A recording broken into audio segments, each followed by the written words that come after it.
Hello and happy Halloween. Today I have a Hocus Pocus theme build for you and I'm so excited to share. I recently rewatched Hocus Pocus and did my best to replicate the Sanderson sisters' cottage. So I actually decided to design this build inside of this house. I believe this is the Halloween townhouse. I also feel like Belle's cottage could be a good option for recreating a Hocus Pocus themed build because we don't have the exact Sanderson sisters cottage in-game yet. Hopefully maybe one day we'll get it and I'll do this build all over again. I think Belle's house would also be a good option as well because it has the wheel turning on the side and it looks like an old cottage. It also kind of gives Halloween vibes in general. Of course, the nightmarish castle would be a great option. Then just added, there is a witchy cottage and I wish I had this at the time of doing this build. Today is update day as I'm recording this and I am just seeing this house, but if I had this previously, I definitely would have built the Sanderson sisters cottage in this house. It even has like the purple smoke coming out of the chimney. It's kind of perfect. I think I'm gonna wait to purchase it though, just because your girl is a little moonstone broke here. But this is a fun little exterior build we have done for Dream Snaps, just getting into the Halloween spirit here. And I've kind of made like a trick-or-treat cul-de-sac. Oh my gosh, Jack is literally a paid actor right now.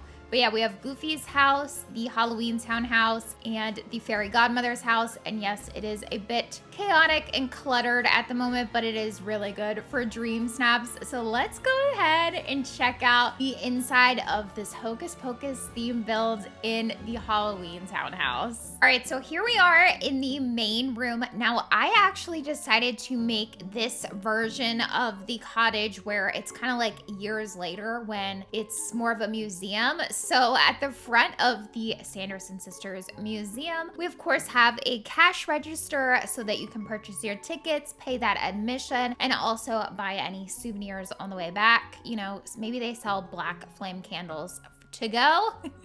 Hopefully nobody lights them. And then I just put this little daisies suggestion box here because I think it kind of makes it look like a business. Look, we have limited items to work with, but I did want to kind of give it that museum feel. There is also an item from the Princess and Frog that I do not have yet that you can get from Scrooge's. And it's basically like the red opening day ribbons, kind of like sanctions. And I think that those would be a fabulous addition to this kind of museum build. Unfortunately, I just don't have them unlocked yet, but once I get them, I will definitely be adding them to the space. So I did my best to recreate the main room of their home. This is the room that you see most often in the film with the big cauldron. Unfortunately, I couldn't do much to make some kind of like magical effect on the cauldron. I wish that the Well of Souls could be layered underneath the cauldron because I think that would have looked so cool to have like the green smoke layering out from the cauldron. But unfortunately, I just had to stick with the starlight projector, that little like purple light you see behind the cauldron. And then I also have some fireflies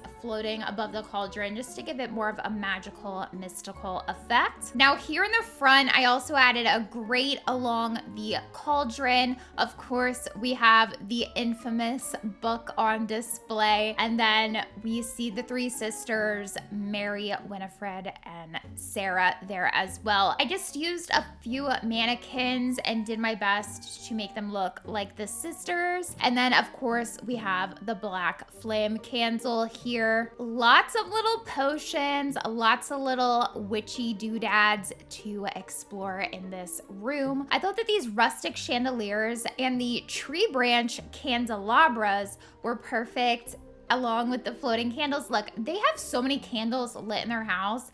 It's kind of ridiculous.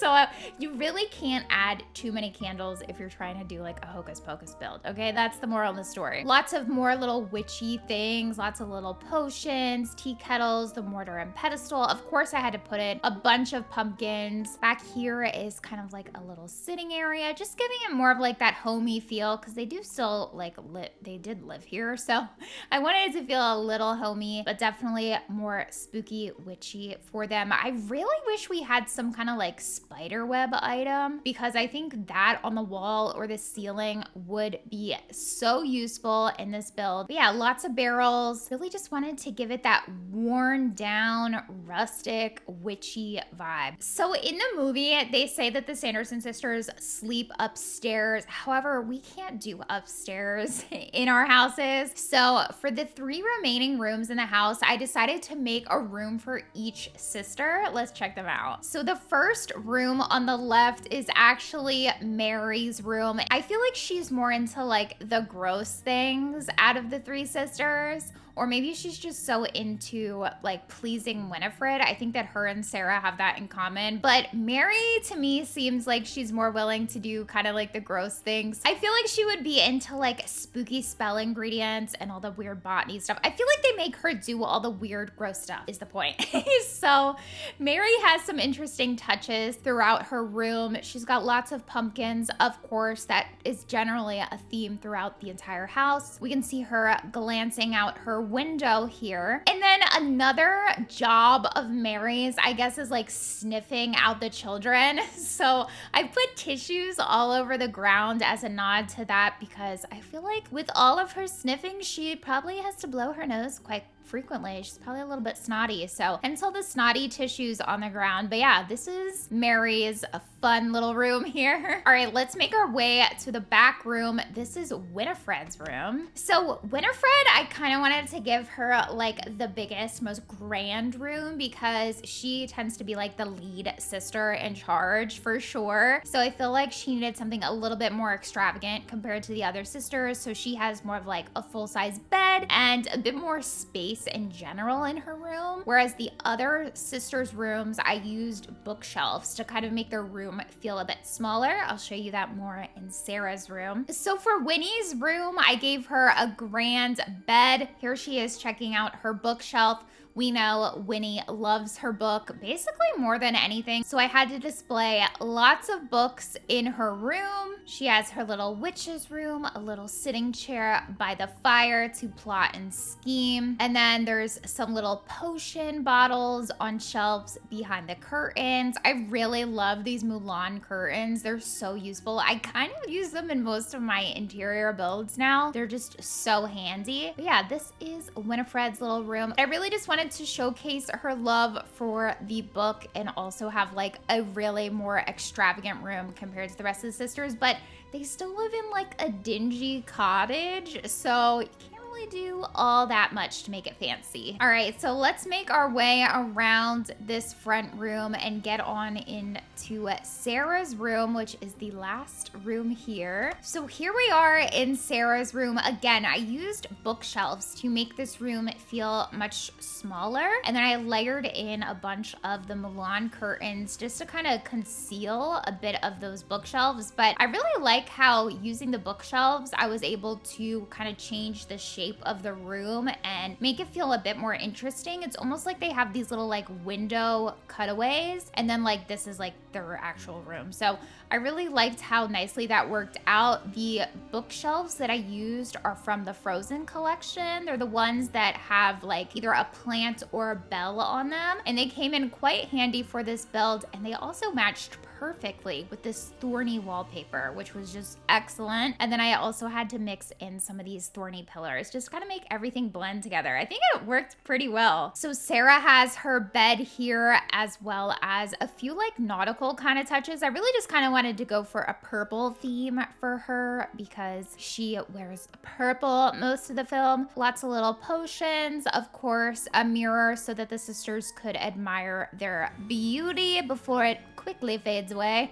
And then we have Sarah here, and I had to give her a microphone because she's a singer. So that is just a fun little nod for her. And then she's got the witch's cauldron. Honestly, I just think it looks cool, okay? And it fits the purple theme. It's a very fun and fresh in here. We love it. So I hope you guys have enjoyed seeing how I decorated a cottage for the Sanderson sisters as their museum from Hocus Pocus. This was such a fun build, and it has definitely helped to get me into the holiday Halloween spirit. So I hope this helps you if you're looking for some inspiration. It was really fun to sit down and watch the movie while decorating this. I do hope to see more spooky items added to the game so that I can eventually update this house and add them in later. But yeah, a Hocus Pocus build is actually a really fun project for the fall. Let me know what you guys thought of this design in the comments below, and don't forget to like and subscribe.